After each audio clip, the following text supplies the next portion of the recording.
बहुत खास मेहमान है, आइए मैं उनका तारुफ आपसे करवा दूं। इस वक्त स्टूडियो में तशरीफ फरमा है हमारे साथ वरिष्ठ पत्रकार हैं, सीनियर सहाफ़ी हैं अनुराग वर्मा जी। सर आपका खैर मकदम है, स्वागत है। आज आपकी सबसे ज़्यादा मुझे ज़रूरत पड़ेगी क्योंकि पत्रकारों से बेहतर हवा में तैरते हुए अदृश्य किरणों को कौन पकड़ सकता है, वो आप ही हैं। तो हम बहुत सारी चीज़ों को आपसे समझेंगे, लगातार आप भी नज़र बनाए हुए होंगे। और मैंने अपने साथ दिनेश सिंह जी को भी जोड़ा है, भारतीय जनता पार्टी के लीडर हैं, अक्सर हमारे प्रोग्राम का हिस्सा बनते हैं। सर स्वागत है आपका, खैर मकदम है। राजीव रंजन जी सियासी तज्जियाकार के तौर पर, राजनीतिक विश्लेषक के तौर पर हमारे साथ हैं, स्वागत है सर आपका, खैर मकदम है। और असद खान फलाही साहब को भी हम जोड़ेंगे, इस्लामिक स्कॉलर हैं, उनसे भी हम बात करेंगे। तो आइए शुरुआत करते हैं इस बातचीत की। मैं सबसे पहले अनुराग जी के पास जाना चाहूँगा। अनुराग जी, कैसा होगा आपको लगता है मंत्रिमंडल?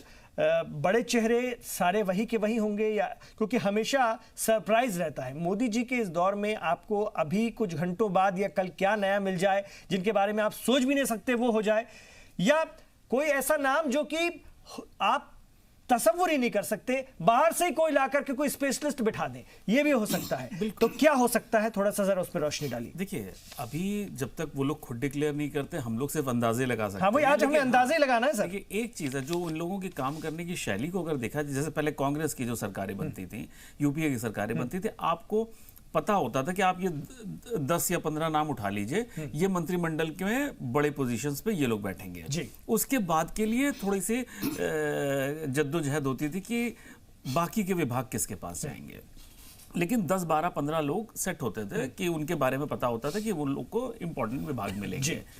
इसके विपरीत नरेंद्र मोदी जी की कार्यशैली एकदम डिफरेंट है। ये लोगों को सरप्राइज देने में इनको बहुत महारत हासिल है, और एक तरह से ये ठीक भी है कि आप जैसे अभी आपने कहा कि जिस तरह से लॉबिंग शुरू हो जाती थी, उसको डिस्करेज करने के लिए इस तरह की चीज हो रही है, ठीक है। अब हम सब लोग पत्रकारिता से जानते हैं। सर मैं एक चीज यहाँ पे आपको जोड़ना चाहूंगा, जो आप बात कर रहे हैं ना, अभी एक फिल्म आई थी एक्सीडेंटल प्राइम मिनिस्टर, संजय बारू की किताब पर, उसको हम देखते हैं तो उसमें एक सीन था, उसमें यही था कि मनमोहन सिंह पहली बार में जब उन्होंने शपथ लेने जा रहे थे तो सेंट्रल हॉल में ही एक कहते हैं आकर के बारू साहब से कि आप इसकी हेडलाइन बना दीजिए कि कल मैं मिनिस्टर बनने जा रहा हूं। ये किसने बताया आपको? तो उन्होंने कहा मनमोहन सिंह जी ने।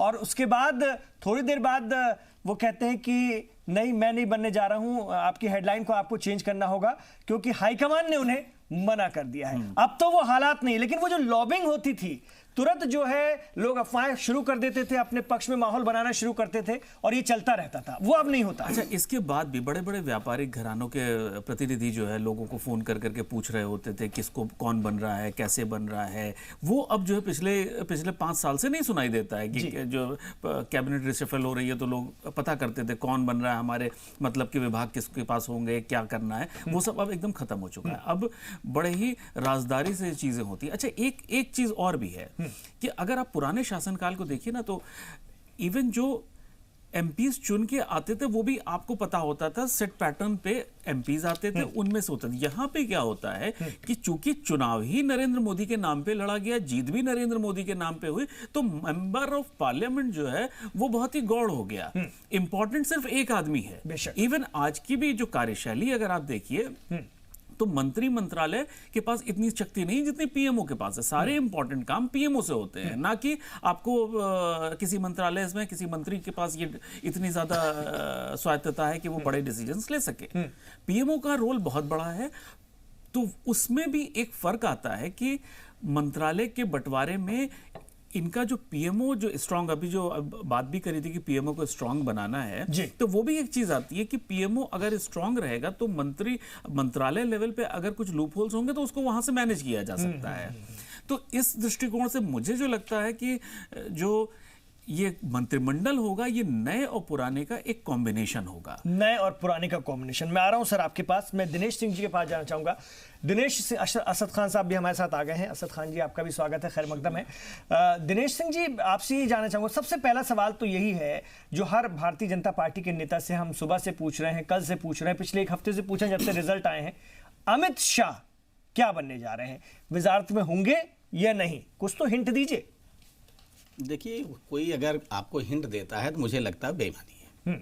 देखिए, किसी के पास आज की तारीख में कोई हिंट नहीं होता है, और भारतीय जनता पार्टी में ऊपर से लेकर नीचे तक जो भी जितने भी बड़े दायित्व पर, जितने भी छोटे दायित्व पर है, उसके अंदर एक कार्यकर्ता का भाव होता है, वो कार्यकर्ता होता है। और माननीय प्रधानमंत्री जी को भी आपने चुनाव में देखा होगा कि किस तरह से दिन भर में उनको संगठन ने जो काम दिया, उस काम को एक एक दिन में 4-4, 5-5 रैलियां करना, 2-2 रोड शो करना, तो एक कार्यकर्ता के रूप में वो लगे रहे। तो राष्ट्रीय अध्यक्ष जी भी हैं, वो एक कार्यकर्ता भाव में है। आज वो राष्ट्रीय अध्यक्ष हो गए हैं और उन्होंने अपनी शुरुआत जो है वार्ड से शुरू की थी, तो एक कार्यकर्ता का भाव है। आप ये कहिए कि कौन किस भूमिका में होगा, आज माननीय राष्ट्रीय अध्यक्ष जी राष्ट्रीय अध्यक्ष की भूमिका में है।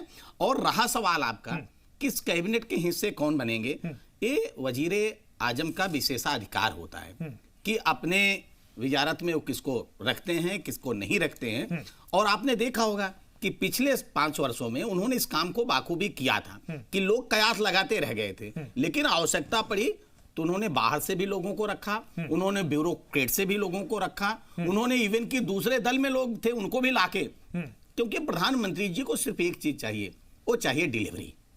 और उनकी एक ही इच्छा है कि डिलीवरी जो वो चाहते हैं वो अंतिम व्यक्ति तक कैसे पहुंचे। वो आप सही कह रहे हैं दिनेश जी, आप बिल्कुल सही कह रहे हैं सर। लेकिन एक बात है ना, जनता की भी, आवाम की भी इच्छा होती है, हम भी दिखा रहे थे, लोग खुद ही कयास लगा रहे हैं कि वित्त भी मिल सकता है, गृह मंत्रालय भी मिल सकता है ना, वजारत खारजा, वजारत मतलब बजट में भी लोग भी चाहते हैं कि अगर अमित शाह आते हैं तो अच्छा रहेगा, ऐसा लोगों की भी राय। तो हम आपसे पूछ रहे थे, क्या संगठन के अंदर भी, कार्यकर्ताओं में भी, आप जैसे लीडरान में भी इच्छा है या वो इच्छा उन तक पहुंचाई जा रही है? दो चीजें हैं। देखिए, माननीय अध्यक्ष जी के स्पेसिफिक आपने माननीय अध्यक्ष जी के बारे में पूछा, तो माननीय अध्यक्ष जी मंत्री रहे हैं गुजरात में।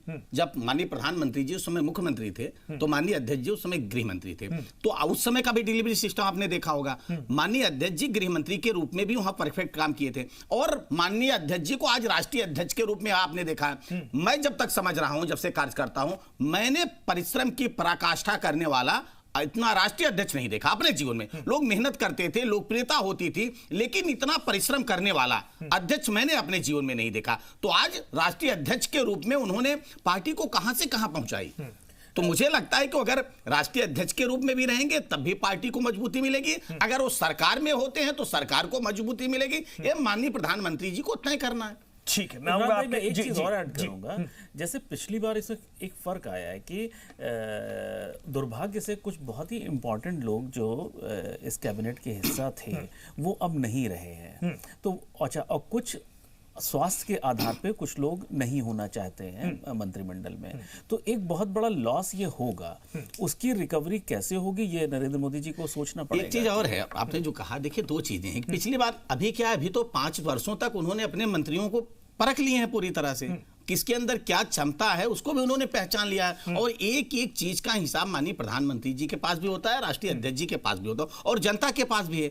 आप ठीक कह रहे हैं कि कुछ लोग ऐसे हैं वरिष्ठ मंत्री, उन्होंने चुनाव अपने स्वास्थ्य के नाते चुनाव नहीं लड़ा। अभी माननीय अरुण जेटली जी ने आज ही पत्र लिखकर, पहले उन्होंने वायरल कहा था, आज उन्होंने लिखित में किया है कि स्वास्थ्य ठीक नहीं है और स्वास्थ्य की रिकवरी के लिए हमको मंत्रिमंडल में न रखा जाए। लेकिन एक चीज आप जानिए कि प्रधानमंत्री जी इतने सक्षम है और उनको पहचानने की इतनी कला उनके पास है कि कौन को आप अगर देख लीजिए कि 5 साल तक सरकार दिनेश जी, ऐसा भी हो सकता है कि कुछ हारे हुए लोगों को भी मौका मिल जाए। मतलब मनोज सिन्हा जी, और एक चीज आप जान लीजिए, मनोज सिन्हा जी, मैं एक चीज उन्होंने बहुत अच्छा काम किया, ये माना जाता है। मैं स्पेसिफिक नाम लेके तो नहीं कह सकता हूं, लेकिन आप जानिएगा जब कल कैबिनेट बनेगी, सरकार बनेगी, तो आश्चर्यजनक नाम आ सकते हैं। ऐसे आप इनकार नहीं कर सकते ना, आप इनकार नहीं कर सकते। और माननीय प्रधानमंत्री जी, हम आप तो कल के बारे में सोचते हैं ना, माननीय प्रधानमंत्री जी बहुत आगे के बारे में सोचते हैं। उस अगले 100 दिन के बारे में सोच रहे हैं कि अगले 100 दिन उनको एक एक दिन में करना क्या है, उसके बारे में सोच रहे हैं। इसलिए हम लोग जहां सोचना बंद करते हैं, माननीय प्रधानमंत्री जी वहां से सोचना शुरू करते हैं। और 5 सालों का इतिहास है, आपने देखा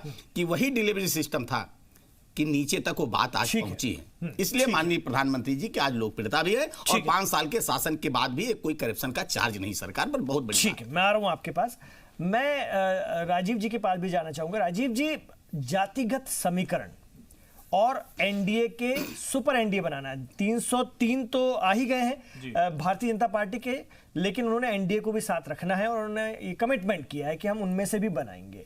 क्या देखते हैं आप? और उसमें जातिगत समीकरणों को भी साधना है। भले ही ऐसा भारतीय जनता पार्टी का कहना है कि लोगों ने जातिगत मामलों से उठ करके मोदी के नाम पर वोट किया, लेकिन इस देश की एक बड़ी सच्चाई तो ये भी है, उसको भी कहीं ना कहीं साधने की कोशिश चल रही होगी। उस पर भी मंथन हो ही रहा होगा।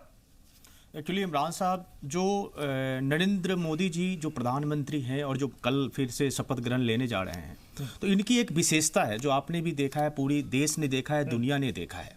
वो हर एक चीज़ को परखते हैं, क्योंकि उन्होंने 5 साल में जो अपना काम किया है या जो उनके मंत्रिमंडल में जितने भी सदस्य थे, जो मेंबर ऑफ पार्लियामेंट भी थे, तो उनको उन्होंने परखा है। और इनकी सबसे बड़ी विशेषता यह है कि जो अगर उनका जो चुनाव का मुद्दा एनडीए के साथ था, और एनडीए के साथ था, वो पहले भी था, चुनाव से पहले भी था और चुनाव के बाद भी है और आगे भी रहेगा। क्योंकि पिछली सरकार में भी उन्होंने एनडीए से जो भी जीत के आए थे उनको प्रधानमंत्री ने मंत्री पद का जो एक इक्वेशन था उसके अकॉर्डिंगली उनको पद दिया था। और उस पद को सबसे बड़ी बात है कि एनडीए के जितने भी नेता थे उन्होंने बड़ी ही खूबी से निभाया।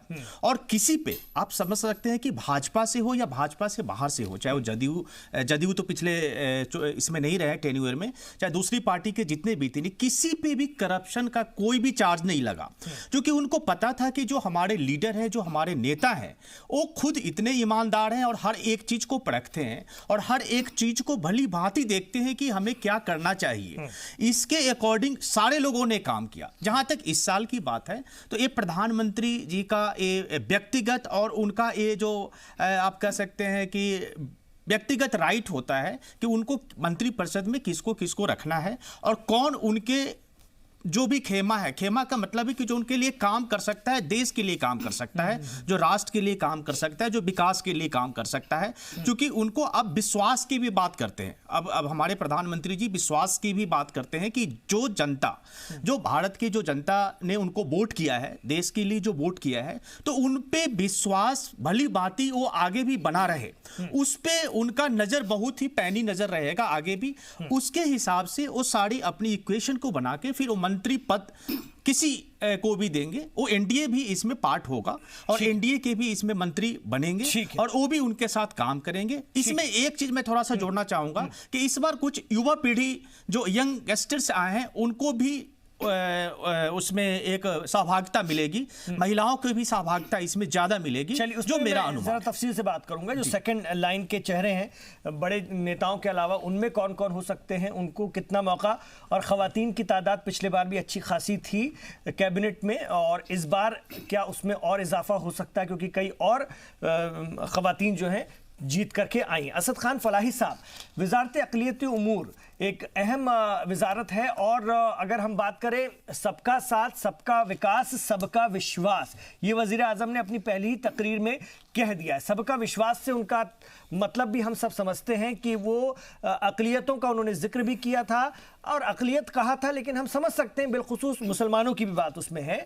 एक बड़ी अक़लियत है, अक़लियतों से सिर्फ मुसलमान ही मुराद थे। ठीक है, बिल्कुल हम इसी को मानकर विचर रहे हैं। और तो दूसरों के कोई मसला, देखिए कभी आपने क्रिश्चियनिटी के ऊपर या क्रिश्चियंस के तबके के जो लोग हैं फिर पे, उन पे कभी कोई बात होते हुए नहीं सुनी होगी, जैन पे कोई भी कोई बात होती हुई सुनी होगी, बुद्धिस्ट पे कोई नहीं बात सुनी होगी, पारसी जो है उन पे जो माइनॉरिटी मेन समझी जाती है वो अक़लियत सिर्फ मुसलमान की है। और मुझे तो बहुत ज्यादा खुशी होती है कि माइनॉरिटी की जगह शायद मोदी जी ने मुसलमान लफ्ज का इस्तेमाल किया होता, लेकिन उन्होंने चूंकि माइनॉरिटी कहा तो उन्होंने सबको इंक्लूड करने की बात करी कि जितने भी तबके के लोग हैं। देखिए सबसे पहली बात जो है इमरान भाई, आपने जो क्वेश्चन पुटअप किया, मोदी जी अपनी काबीना में किन किन लोगों को शामिल करेंगे ये उनकी सवाबदीद पर है।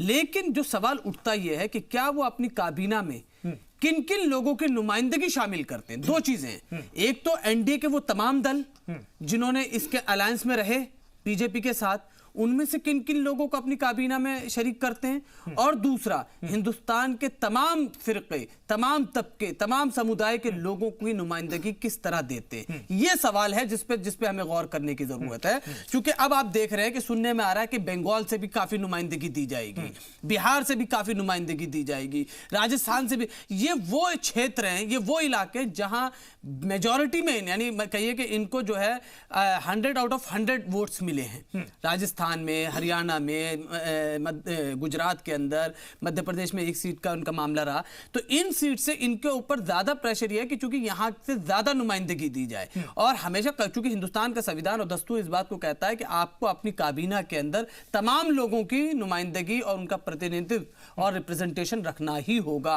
अब जैसे आपने माइनॉरिटी मिनिस्ट्री का जिक्र किया, बहुत अहम है। मुसलमानों के और दूसरे जितने भी माइनॉरिटी के हैं, उनके अपलिफ्टमेंट के लिए, उनके डेवलपमेंट के लिए, उनके फलाह बहबूद के लिए, उनके खैरखाई के लिए ये मिनिस्ट्री बनाई गई थी।